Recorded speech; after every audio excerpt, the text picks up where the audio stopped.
Sabia que não era a única pessoa que sofreu com o colapso financeiro de 2008. Estava longe de ser um colapso como o de 1929, mas causou muito dano. De qualquer forma, eu havia trabalhado no setor de financiamento de habitação por quase 15 anos. Quando aconteceu, ficou claro para mim que haveria muitas mudanças na regulamentação. Fui um dos primeiros na minha empresa a ser demitido. Não culpo os chefes, pois era uma época tão cheia de incertezas para as corporações. As finanças deveriam ser uma consideração primordial. Pensei que encontrar um trabalho não demoraria muito, então, semana após semana, enviei currículos e me comuniquei com amigos da indústria. Continuei recebendo a mesma resposta. Desculpe, não podemos contratar novas pessoas até sabermos onde estamos. Não era a resposta que esperava, mas eu entendia. Depois de alguns meses, percebi que teria que encontrar uma nova linha de trabalho. Arrisquei e liguei para um antigo chefe que tive na universidade. Logo após o ensino médio, e durante toda a universidade, permaneci no setor de construção. Havia passado muito tempo, e eu nem tinha certeza se ele se lembraria de mim. Ele me disse que, se eu precisasse de um trabalho, ele me contrataria. Quando a aposta deu certo, ele se lembrou de mim e prometeu me manter enquanto eu precisasse do trabalho. Também chegou na hora certa. Embora minha esposa e eu ainda estivéssemos alugando, sabia que ela estava determinada a comprar sua própria casa. Também tínhamos um filho a caminho, então acho que você pode ver a urgência. Demorei algumas semanas para me acostumar com as coisas. A indústria havia evoluído muito durante o tempo em que estive fora, mas finalmente me dei conta. As coisas estavam indo bem até a manhã em que outro homem e eu fomos enviados para reparar uma enorme casa de 3 andares no distrito histórico. Estava ocorrendo uma renovação massiva, e os pintores não puderam começar a trabalhar no exterior até terminarmos nossa parte. O andaime já estava montado. Quando chegamos, percebi desde o primeiro passo que a coisa foi montada rapidamente. Sacudi rapidamente e nada caiu, então deixei passar. Já estive em algumas configurações instáveis antes, e essa era sólida em comparação. Não havia tempo para ser tímido. Estávamos no relógio e tinha que ser feito ontem. Ignorei minhas preocupações e começamos a trabalhar. Começamos do topo e estivemos lá por uns 20 minutos quando tudo virou um caos. Primeiro veio um ping agudo, seguido de 2 estalos rápidos. Quando olhei para a esquerda, vi meu colega de trabalho cair aproximadamente 12 metros no chão, enquanto tábuas de madeira e postes caíam sobre ele. Tudo parecia estar em câmera lenta a partir daquele momento, e eu sabia que seria o próximo. Por algum motivo estúpido, estendi a mão e tentei agarrar o revestimento à minha frente. Vi aparecer longos arranhões no cedro enquanto o andaime caía. Me preparei para o impacto. Quando finalmente aconteceu, acho que perdi a consciência por alguns segundos. Senti como se tivesse sido atropelado por um caminhão, e só posso imaginar que o outro cara se sentiu ainda pior. Todo o equipamento, incluindo eu, acabou se chocando contra ele. Fomos levados em ambulâncias separadas e, compreensivelmente, eu estava focado na minha própria condição. Minhas costas resultaram ser a pior das minhas lesões. Vou resumir e apenas dizer que ela estava quebrada em vários lugares e muito gravemente. Se você acha que eu saí pior, estaria completamente enganado. Meu colega de trabalho sofreu lesões internas graves além dos ossos quebrados. Embora ambos passássemos mais uma semana no hospital, acho que ele será o que mais sofrerá a longo prazo. Nosso chefe esteve lá junto com nossas famílias o tempo todo e deixou muito claro que tudo seria cuidado por ele. Foi um alívio ouvi-lo, mas era o mínimo que ele poderia fazer. A parte mais estranha daquela semana foi o quase pânico em que ele estava. Este é um homem que viu de tudo. Lutou no Vietnã até o pescoço em alguns dos combates mais difíceis. Nada o abalava. Uma vez viu um cara atirar na mão com uma pistola de pregos pneumática e nem sequer pestanejou. Quase todas as vezes que o vi naquela semana, ele estava mais chocado do que até minha esposa. E acredite, minha esposa era um desastre choroso. Achei que ele estava muito chateado porque me conhecia há tanto tempo. Só depois soube de toda a verdade. Simplesmente estava falando com meu colega de trabalho ferido e ele revelou um detalhe muito importante. Surgiu o tema de processar seu chefe. Eu não tinha razão para entrar com um processo contra o homem que tinha sido um bom amigo e chefe por muitos anos, sem mencionar que ele cuidou de tudo o que precisávamos. Meu colega de trabalho levantou algo que eu nem tinha considerado. Quem montou o andaime? Eu fui quem decidiu subir na sucata, afinal. Não procurava culpar ninguém, e resultou que ele havia falado com um dos responsáveis alguns dias antes. O guia lhe disse que faltavam vários parafusos no andaime, e quando se ofereceu para voltar ao depósito e conseguir alguns para substituí-los, nosso chefe recusou. Na verdade, olhou para a coisa e disse que estava bem. Não temos tempo para nos preocupar com alguns parafusos. Já vi coisas piores antes. A forma como ele agiu, insistindo em pagar por tudo antes que fosse mencionado, fazia muito mais sentido. Haviam se passado 4 anos desde o acidente, e eu recebia cheques de incapacidade do governo. Enquanto nossa família não podia manter muito dinheiro, se eu soubesse que ele tinha sido tão negligente na época, ambos poderíamos tê-lo processado até a falência. E é exatamente por isso que ele estava tão assustado. Sabia que havia cometido um erro, e grande. A revelação me machucou mais do que me deixou com raiva. Um amigo sabia que eu estaria naquele andaime apenas para economizar um pouco de tempo e ganhar um pouco mais de dinheiro. Negligenciou a segurança de seus trabalhadores. À luz desta informação, cortei os laços com o homem. Minha vida mudou definitivamente para pior devido à sua negligência. Só de pensar nele agora me revira o estômago. Embora não o chamasse de oportunidade, encontrei um lugar online onde posso completar minha educação e obter meu diploma em contabilidade. Há quase 30 anos estava prestes a obtê-lo, mas aceitei o trabalho de financiamento de habitação.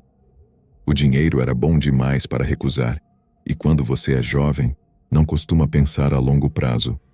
Posso trabalhar em casa e a renda adicional tem sido uma bênção.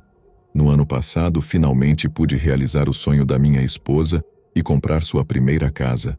O único arrependimento é que estou muito debilitado para cruzar o limiar.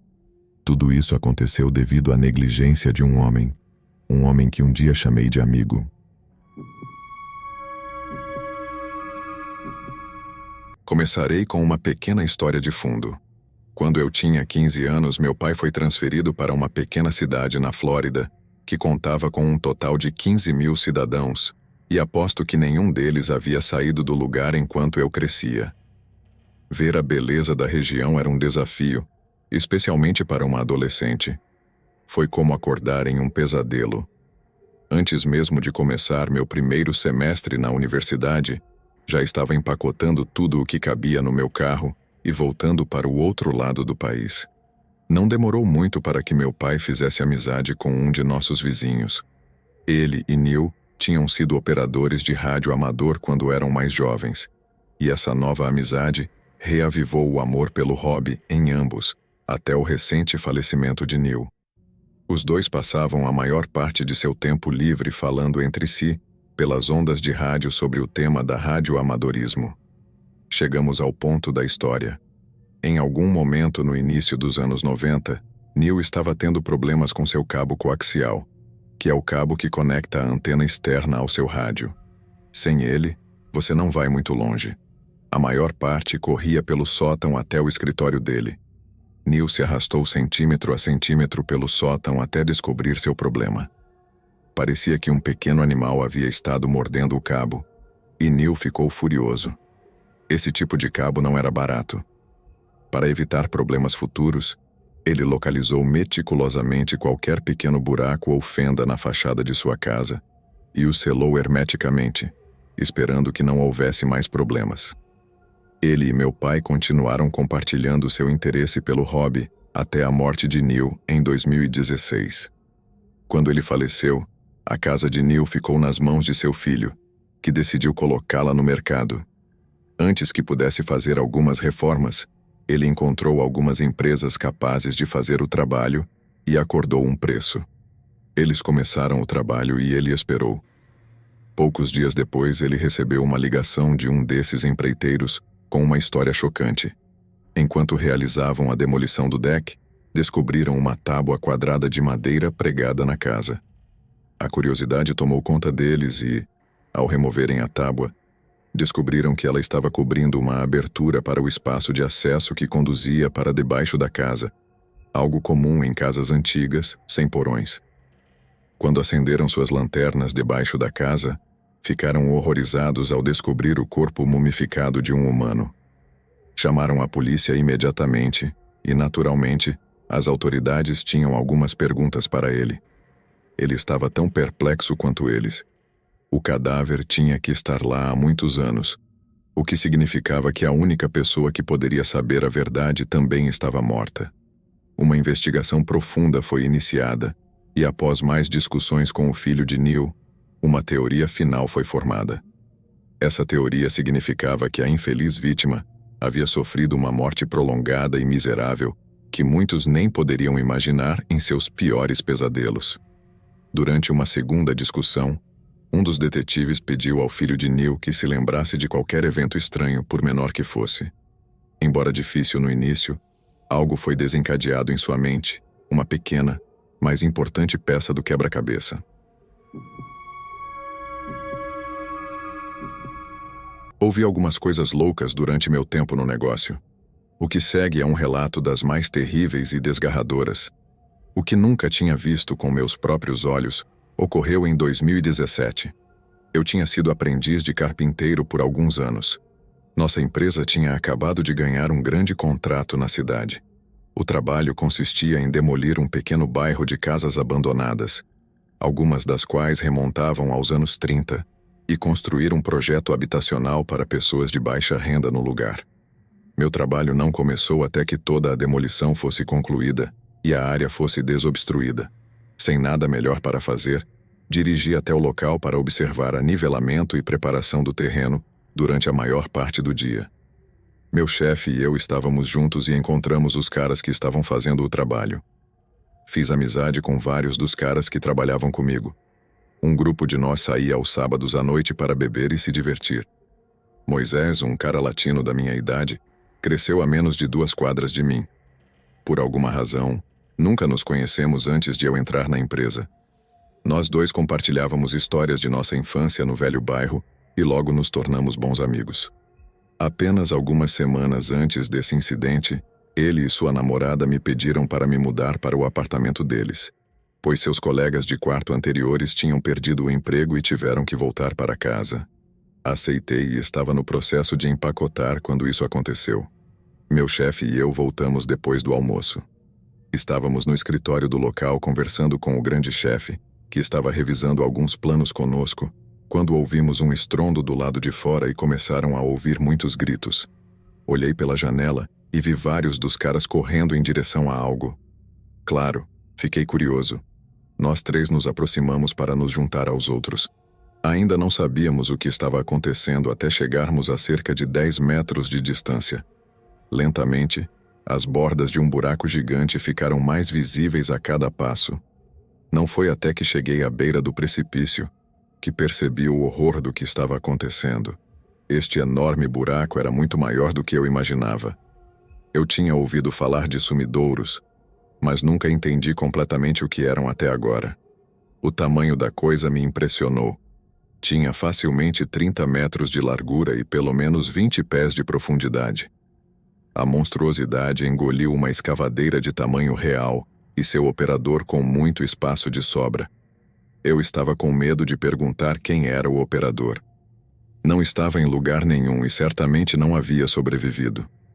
Quase como se os outros pudessem ler minha mente, o nome de Moisés começou a encher o ar ao meu redor. Mesmo antes de chegarem os serviços de emergência, estávamos gritando no abismo escuro esperando algum sinal de vida, não importa quão pequeno fosse. Nossos gritos não foram atendidos com nada além de silêncio e o som ocasional de mais colapsos. Não tínhamos mais nada a fazer além de esperar, enquanto o resgate fazia seu trabalho.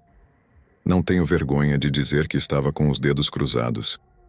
No momento em que tiraram seu corpo do buraco, tive um vislumbre de esperança.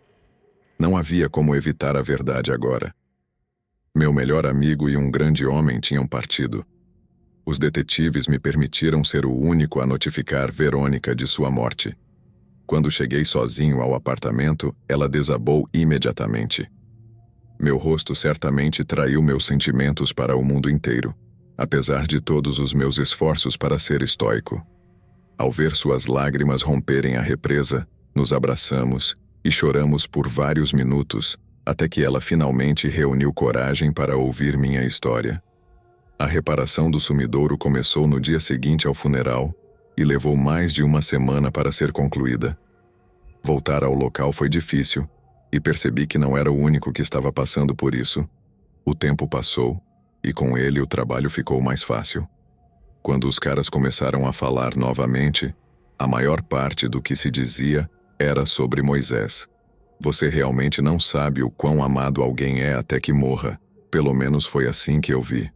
Não passou um dia sem que um de nós tivesse uma grande história para lembrar aos outros. Isso me ajudou a aliviar a tristeza, e então percebi o quão sortudo fui por chamá-lo de amigo. Na tragédia, às vezes surge algo bonito.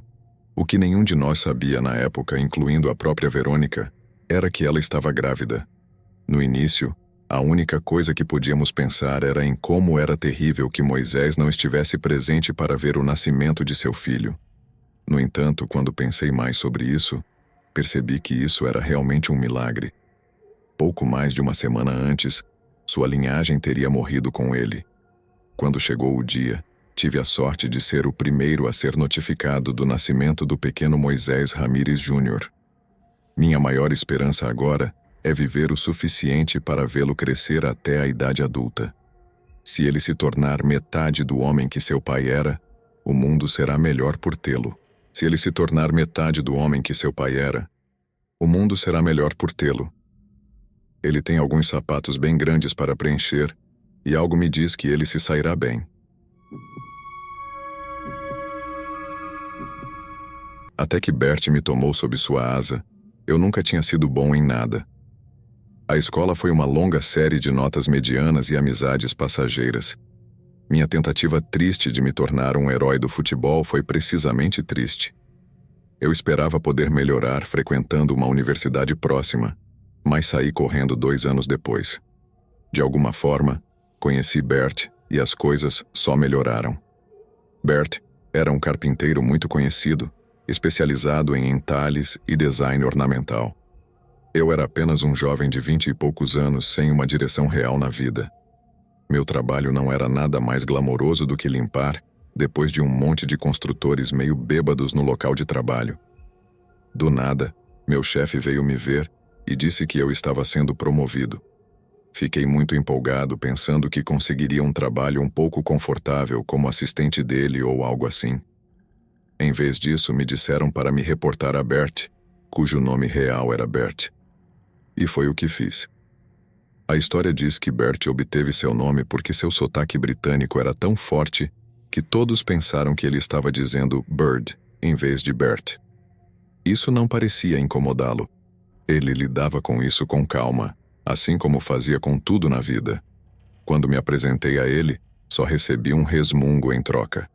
Ele me entregou um cinto de ferramentas carregado com algumas das melhores ferramentas que já tinha visto na vida e me disse: "Estas são suas agora. Você pode até fazer xixi nelas, se cuidar delas." Ele ainda acrescentou: "Vou dá-las a você quando tiver perguntas." Bem, ele me interrompeu antes que eu pudesse recuperar o fôlego. Fiquei intimidado demais para dizer uma palavra depois disso. Durante o resto do dia o segui, absorvendo cada pequeno pedaço de informação que pude. Foi assim que começou meu aprendizado. Dia após dia, observei Bert criar algumas das obras de arte mais impressionantes e bonitas. Passou quase um mês antes que eu tivesse a chance de tocar em um pedaço de madeira. Olhando para trás, foi uma primeira tentativa desagradável, mas algo naquela imagem grotesca me disse que eu poderia me tornar algo parecido com um artesão. Isso também despertou uma competitividade dentro de mim que eu nunca havia experimentado antes. Eu não podia ficar parado enquanto Bert criava coisas tão maravilhosas. enquanto meu trabalho não era nada. Mesmo quase sem dinheiro, passei quase todo o meu tempo livre praticando minha nova arte, e isso rapidamente começou a dar frutos. Eu podia ver no rosto de Bert que ele estava satisfeito com o meu progresso.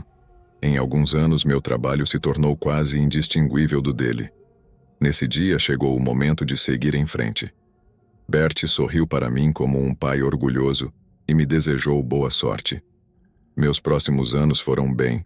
Recebi várias encomendas importantes. A mais notável foi a criação de uma grande escadaria na casa da família do nosso governador. Falando em família, pouco depois de deixar a tutela de Bert, conheci uma mulher linda e depois me casei. Não passou muito tempo até que nosso filho chegasse e tudo parecia dourado na superfície. O que eu não sabia então era que minha esposa havia continuado seu relacionamento com seu primeiro marido até a chegada de nosso filho. Esse pequeno fato eventualmente revelaria quem era realmente o pai da criança. Felizmente, testes posteriores provariam que sou eu. Mesmo com a chegada dessa grande notícia, isso fez pouco para acalmar minha mente. O colapso do meu casamento pesava muito sobre mim e eu não estava completamente concentrado no meu trabalho. No momento em que estava construindo uma escada em uma cidade distante, em vez de dedicar todos os meus talentos ao meu trabalho, muitas vezes estava em outro lugar. Durante minha penúltima manhã no local, tive uma discussão por telefone com minha esposa. Havíamos concordado que eu poderia levar meu filho para passar a noite. No entanto, ela mudou de ideia no último minuto. Finalmente a convenci, mas o dano já estava feito. Meu estado de ânimo foi arruinado pelo jogo volúvel de poder dela. A única coisa que ajudaria seria ver meu filho. Coloquei a última sessão do corrimão no lugar e saí correndo pela porta. O resto daquela noite passei jogando videogames e assistindo filmes com ele. Fui para a cama naquela noite mais feliz do que tinha estado em muito tempo. No dia seguinte, deixei meu filho na casa da mãe dele e fui completar meu último trabalho. A casa estava um caos quando cheguei. Não consegui entender o motivo até que falei com a avó da família. Ela disse que na noite anterior seu neto mais novo estava brincando com seu irmão mais velho. Em um momento ele se apoiou no corrimão da escada e ele cedeu. O menino estava em estado grave e, pelo menos, atualmente paralisado do pescoço para baixo. Cada uma de suas palavras me apunhalava cada vez mais fundo. Ela estava muito ciente de quem eu era, e seu rosto carrancudo me disse tudo o que eu precisava saber sobre como ela se sentia em relação a mim. Não estava seguro sobre o que dizer, então fiquei olhando para ela até que ela se foi, batendo os pés. Corri para o local onde tinha trabalhado pela última vez, e como temia, um grande buraco no corrimão estava aberto. Mas intacto, os restos estavam no chão a meus pés. Algo não fazia sentido. Quando inspecionei as peças quebradas, o verdadeiro horror do que havia acontecido se concentrou rapidamente. Já não conseguia lutar contra a sensação de mal-estar que aparecia em meu estômago. Depois de me sentir miserável por 1 ou 2 minutos, olhei novamente. Continuava igual. Não havia resíduos de cola, pregos, nem mesmo parafusos. Como eu poderia ter cometido um erro tão bobo? Ainda havia um pequeno raio de esperança. Subi as escadas correndo, segurando de propósito cada pedaço de corrimão em busca de qualquer fraqueza. Esperava que um letreiro ou nota me recebesse em algum lugar próximo. Apesar da minha busca fervorosa, não foi assim. Em questão de alguns momentos, eu havia arruinado tudo o que tinha construído, sem mencionar que possivelmente deixei um jovem incapacitado para o resto da vida. Olhando para trás, provavelmente fiz tudo errado. Em minha defesa, estava incrivelmente arrasado com meu erro e estava desesperado para que os pais soubessem disso. Eles não estavam muito felizes em me ver quando o fizeram. Ainda não tinham percebido o quão negligente eu havia sido. Minha imagem deve ter representado o que causou a condição atual do filho deles. Fui embora antes de chegar à segurança do hospital para me retirar. Mesmo assim, sabia que seria a última vez que ouviria desses clientes. No curto espaço de tempo que levou para a notícia se espalhar, aceitei todo o trabalho possível. Trabalhos que deveriam levar dias demoraram muito mais. Minha confiança havia recebido um grande golpe. Verificava cada movimento que fazia 2 ou 3 vezes, o que me desacelerava, mas estava determinado a não cometer outro erro tão terrível, pelo menos no pouco tempo que me restava. O dia que temia finalmente chegou, apenas 3 meses depois. A ação judicial da família foi de uma quantia incrível de R$500 mil, uma quantia que nem mesmo alguém tão celebrado quanto Bert poderia pagar. Embora meu advogado me assegurasse que os tribunais raramente concedem a quantia inicial, mesmo 1 milhão seria suficiente para me arruinar. Se minha companhia de seguros chegasse a um acordo, certamente eu perderia minha cobertura. Não importava. O trabalho se esgotou, como temia, por boca a boca. E então, os anos se passaram. Já se passaram quase 13 anos desde aquele dia terrível.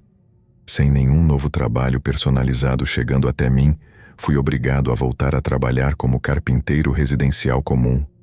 No começo, foi difícil enfrentar a queda salarial, mas consegui que minha companhia de seguros fizesse o que temia. Eles conseguiram que a família aceitasse R$375 mil. Se você me perguntar, minha apólice foi cancelada no dia seguinte e desde então, tenho mantido a cabeça baixa, trabalhando 6, às vezes 7 dias por semana. Meu divórcio foi finalizado apenas 1 semana após o acordo. Engoli uma grande quantidade de meu orgulho pelos anos anteriores e aceitei deixar meu filho ficar com a mãe, apesar de meus sentimentos pessoais sobre isso. Talvez o comportamento deferente tenha sido uma forma de penitência inconsciente pelo que fiz, ou não fiz. Agora que ele se tornou um homem, tenho visto mais meu filho ultimamente. Ele mostrou certo interesse em carpintaria finlandesa, em particular. No começo hesitei em levá-lo por esse caminho, talvez por causa de meus próprios sentimentos não resolvidos. No entanto, ele mostra uma aptidão natural para o ofício que eu não tinha nem mesmo no início. Eu gostaria que Bert ainda estivesse presente para ensiná-lo. Tenho estado afastado dessa especialidade por mais tempo do que quero admitir. Temo que ele não se beneficie tanto quanto se fosse ensinado por um profissional mais experiente. Embora eu tenha dito isso, ele insiste que eu seja quem o ensine. Acho que devo isso a ele de alguma forma. Dito isso, pretendo ir muito mais devagar com ele do que Bert fez comigo. Muito antes de ele ser autorizado a colocar as mãos na madeira, há um aspecto importante do trabalho ao qual gostaria de ter prestado mais atenção. Um homem nunca é infalível, independentemente de seus talentos. Está sujeito a lapsos de pensamento. O foco e os detalhes são as habilidades mais importantes que um carpinteiro finlandês deve ter. Em um ofício onde seus clientes podem usar seu trabalho milhares de vezes durante a vida, é ainda mais importante lembrar disso. Coloquei a mim mesmo antes do meu cliente e, por causa disso, não 1, mas 2 jovens foram privados de um futuro promissor. Isto foi em 2015, uma época muito mais simples e feliz. Ninguém previu o terrível desastre que nos esperava. Eu estava trabalhando por conta própria havia 5 anos e minha empresa estava começando a gerar lucros reais. Meu primeiro filho estava a caminho e estávamos a apenas alguns meses de fechar a compra da nossa casa. A vida estava melhor do que jamais havia sido. Naquela manhã, recebi uma ligação para fazer um trabalho de reparo em uma seção de encanamento em um porão. Os detalhes eram um pouco vagos, mas o cliente era uma viúva aposentada que não entendia as complexidades do encanamento da casa dela. Depois que meu aprendiz e eu terminamos nosso primeiro trabalho naquela manhã, tivemos tempo suficiente antes do almoço para ver qual era exatamente o problema. A dona da casa nos guiou escada abaixo e apontou uma grande poça no chão. Investigamos por 1 minuto e encontramos a fonte do problema, que era significativa. Não apenas havia uma pia com vazamento ao lado da lavadora e secadora, o que por si só não é um problema importante, mas a água não tinha para onde ir, porque o ralo no chão estava bloqueado. Almoçamos cedo e depois voltamos para a casa. Decidi resolver o problema do ralo primeiro, o que exigiria muito trabalho. No entanto, antes de fazer qualquer coisa, precisaríamos mover a enorme quantidade de caixas que lotavam o porão. Normalmente, Eu teria dito ao cliente para mover suas próprias coisas, mas não havia como essa mulher idosa e frágil ser capaz de mover todas aquelas coisas sozinha. Segundo ela, seu marido havia sido um importante colecionador de artigos militares da Primeira e Segunda Guerras Mundiais. Após sua morte, grande parte da coleção foi vendida. O resto foi embalado em caixas e levado para lá por sua filha. Seguiram-se algumas horas subindo e descendo as escadas, até chegarmos à última dúzia de caixas. Tudo o que restava estava em uma pequena pilha contra a parede. Eu conseguia ver o fim à vista e comecei a movê-las o mais rápido que pude. Restavam apenas 2, e finalmente eu poderia começar o trabalho real. Meu aprendiz pegou a caixa de cima, então peguei a última para mim. Sem pensar muito, a agarrei e comecei a subir as escadas. Pelo canto do olho, notei um movimento. Quando olhei para trás, tive a surpresa da minha vida. Uma pequena cobra estava enrolada no chão do porão, pronta para atacar. Um terrível pressentimento me invadiu lentamente. Olhei para meu braço e logo acima do meu pulso esquerdo, vi 2 pequenas manchas de sangue. Eu sabia o que isso significava, mas estava assustado demais para me mover. Quando meu aprendiz voltou e perguntou o que estava acontecendo, não respondi. Estava fazendo tudo o que podia para não sentir a mordida. Infelizmente, não estava funcionando. Ele olhou para baixo e notou a cobra. Oh, cara, isso é uma cascavel. Sem dizer mais nada, ele correu escada acima e voltou 20 segundos depois com um facão que, suponho, veio de uma das caixas. Observei incrédulo enquanto ele saltava para o lado e descia a lâmina atrás da cabeça da cobra. Com a ameaça fora do caminho, ele me olhou contente e disse: "Pronto, agora ela não pode morder ninguém."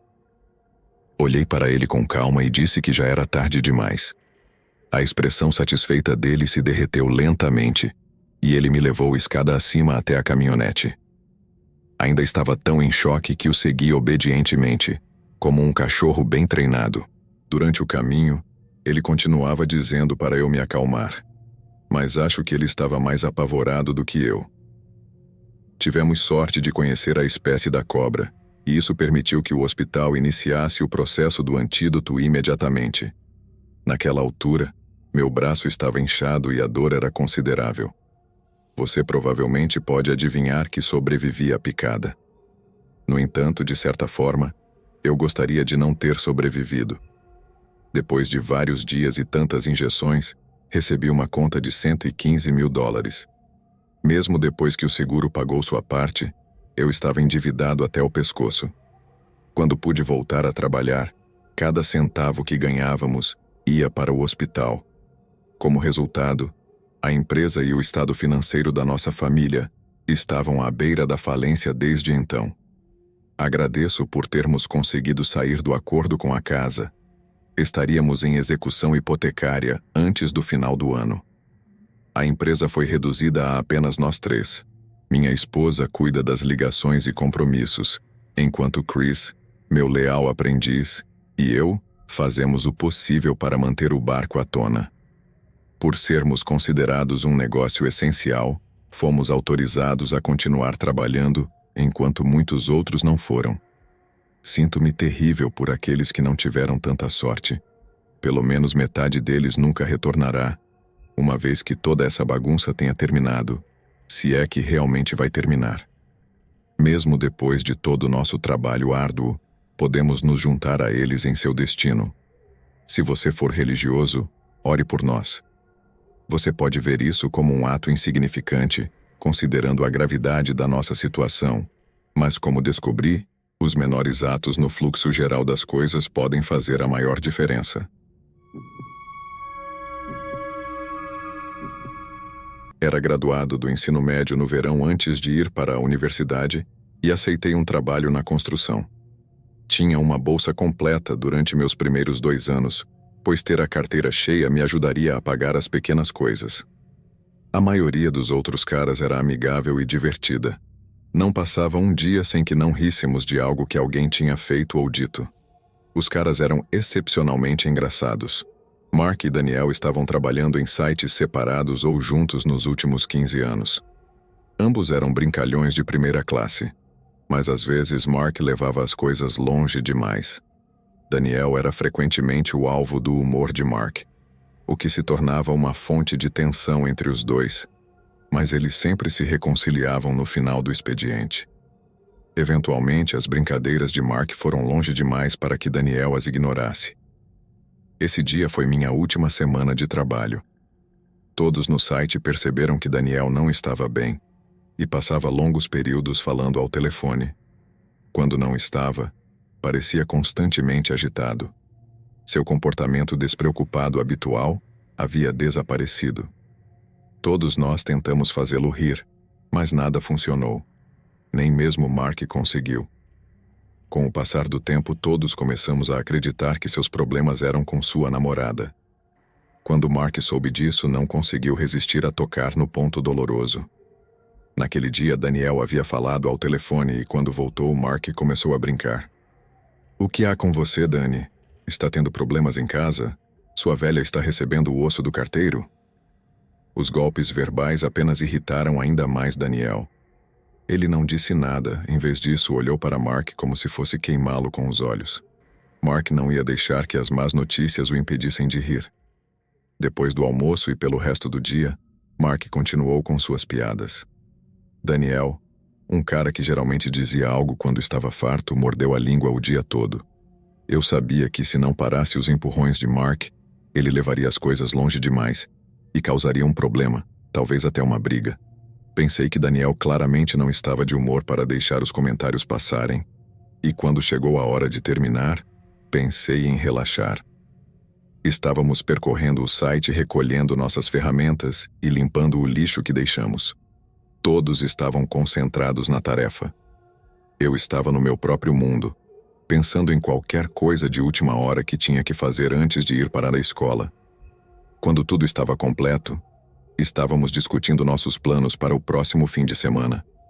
Já fazia um tempo desde que Mark havia feito alguma piada e supus que ele pararia pelo dia.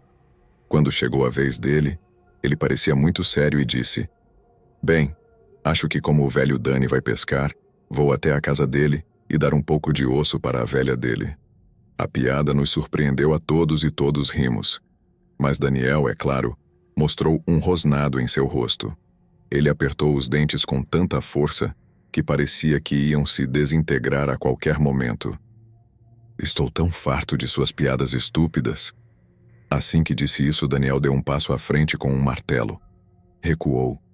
Estava perigosamente perto de Mark.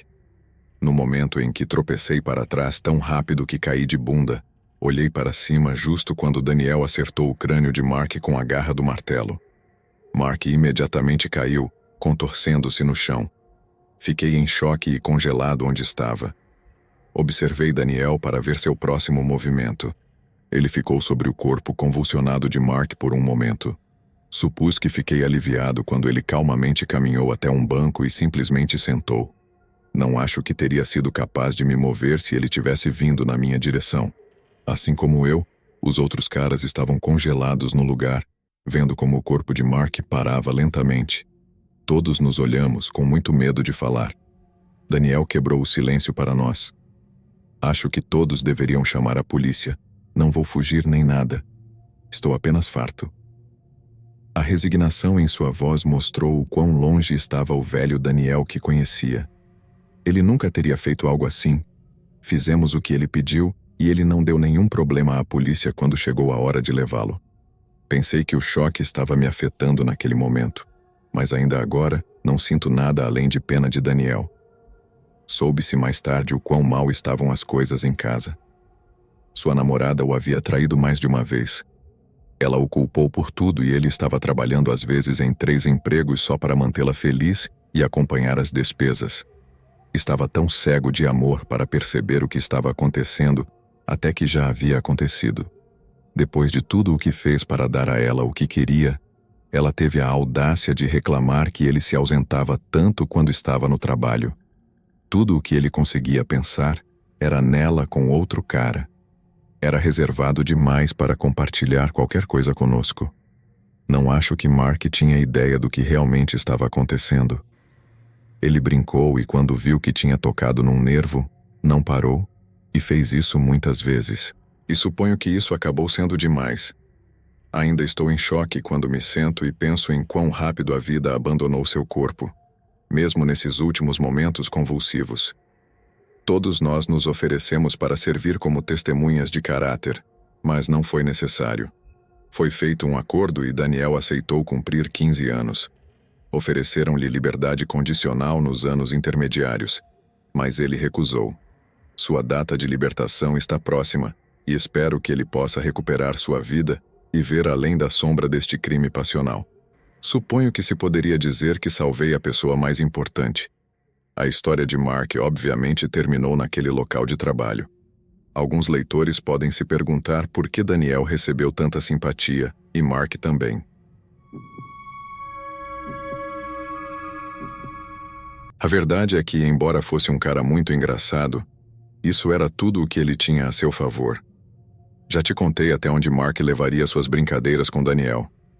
Algumas pessoas podem chamar isso de assédio nos dias de hoje, e eu diria que teriam razão. Ele não fazia isso apenas com Daniel. Nenhum de nós escapou de seus golpes cômicos, e isso estava longe de ser seu pior traço. Embora mesmo entre um grupo de caipiras do leste do Texas, o racismo de Mark era desagradável. Assim como com suas piadas, nenhuma cultura estava fora dos limites, e ele não tinha medo de expressar isso. Nem vou entrar em seus pontos de vista sobre as mulheres. Basta dizer que Mark não era uma boa pessoa. As pessoas engraçadas tendem a se safar como outras pessoas. No entanto, mesmo quando você faz as pessoas rirem, há um limite. E infelizmente para Mark, ele cruzou esse limite muitas vezes. Provavelmente não preciso te dizer que as crianças nem sempre são as pessoas mais gentis enquanto crescem. Estão aprendendo o certo e o errado em tempo real. As crianças frequentemente fazem e dizem coisas que os adultos zombariam de chamar de cruéis. E nenhum de nós chegou à idade adulta sem ser culpado desses pequenos delitos, nem mesmo eu. Alguns podem chegar ao fim da história e me considerar culpado de ser um dos piores, e estou disposto a sofrer esse destino. Afinal, posso até concordar com você. Quando eu tinha 12 anos, ajudei a matar um homem. Quando completei 14 anos, entrei no mundo da chaveiro. É um fenômeno que nem estou certo se ainda existe. No entanto, por alguns anos antes disso, fui forçado a passar meu tempo fora da escola em uma creche local de grande escala. Sei que meus pais não tinham outra opção na época, e a experiência foi especialmente complicada durante os verões. Tive liberdade para correr sem supervisão desde que nasci. Ainda não olho para trás com bons olhos para essa época. Meus sentimentos por estar preso na creche são outra história para outro momento. Você está aqui para ouvir sobre o meu, mal feito. Durante os verões, a creche tinha que encontrar uma maneira de manter ocupadas centenas de crianças, algumas com quase 16 anos. Como o centro estava localizado perto do centro da cidade, eles usaram isso a seu favor. Várias atrações estavam a uma curta distância, e a maioria das vezes que visitava, minha favorita era a biblioteca da cidade. Pelo menos uma vez por mês poderia muito bem ter sido 1000 pés o suficiente para dizer que você não quereria cair de lá. Para piorar, em um dia em particular, nosso grupo marchava em direção à biblioteca e parou em frente à igreja. Alguém notou um homem trabalhando no topo da agulha. Não poderia dizer o que ele estava fazendo, mas para nós era um excelente alvo para nosso assédio. Não tenho ideia de quem disse isso primeiro, mas uma vez que o chamado de Kai Kai foi ouvido, a maioria dos outros garotos se juntou. Não é algo que digo com orgulho, mas é o que aconteceu. O canto macabro continuou por mais alguns segundos, até que nosso monitor nos disse para pararmos. Infelizmente, o corpo do homem pousou no lado oposto do prédio, e nossos olhos jovens foram impedidos de ver sua queda definitiva. Como você pode adivinhar, o incidente causou um grande alvoroço. Várias garotas começaram a gritar e chorar. Eu estava em choque total. A senhora fez tudo o que pôde e nos apressou de volta para a creche. Não me lembro de muita discussão quando voltamos. As meninas foram consoladas, e nós, os garotos, Talvez tenhamos murmurado um pouco sobre isso com nossos amigos, mas ninguém parecia querer reviver aquilo. Hoje em dia, tenho certeza de que muitos psicólogos e conselheiros seriam chamados para nos fazer falar sobre isso incessantemente. Mas eram os anos 80, e as pessoas lidavam com o trauma de maneiras muito diferentes. Concordando ou não, era assim que as coisas eram. No centro, o incidente foi rapidamente esquecido.